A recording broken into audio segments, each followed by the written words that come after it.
आजच्या या व्हिडिओमध्ये ना बोटनेक ब्लाऊज कटिंग बघूया. सुरुवातीला पूर्ण उंची अधिक 1 इंच घेतलं, नंतर शोल्डरच्या निम्मे शिवाय मुंढा घेतला जेवढा आपल्याला हवा आहे तेवढा. इकडे मी वरती जे माप आहे तेच खाली टाकले मुंड्याचं आणि शोल्डरचं, आणि असा हा मुंडा तयार करून घेतला. आता बोटनेकसाठी मला 4 इंच गळा रुंदी हवी आहे, ती मी टाकली पूर्णपणे अगदी.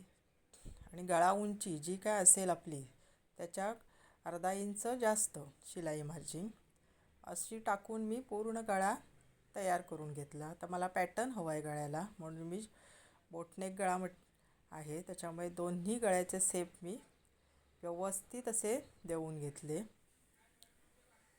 हे बघा, शेप मी पूर्ण हातानेच दिलेत. तुम्हाला जर हाताने द्यायचे नसतील तर शेपसाठी द्यायला मिळतं मार्केटमध्ये, शेपचं ते तुम्ही आणू शकता. आता मुंड्याला मी 1 इंच आणि शिवाय छातीचा चौथा भाग, आता 34 छाती आहे, आणि हे कमरेचा चौथा भाग शिवाय 1 इंच टक्स लाईन आणि 1.5 इंच शिलाई मार्जिन असं हे करून मी ड्राफ्टिंग पूर्ण केलं. शिवाय मुंड्याचा शेप दिला. आता पूर्ण मापं मी चेक करते, जी काय मी मापं टाकले ती बरोबर आहेत ना.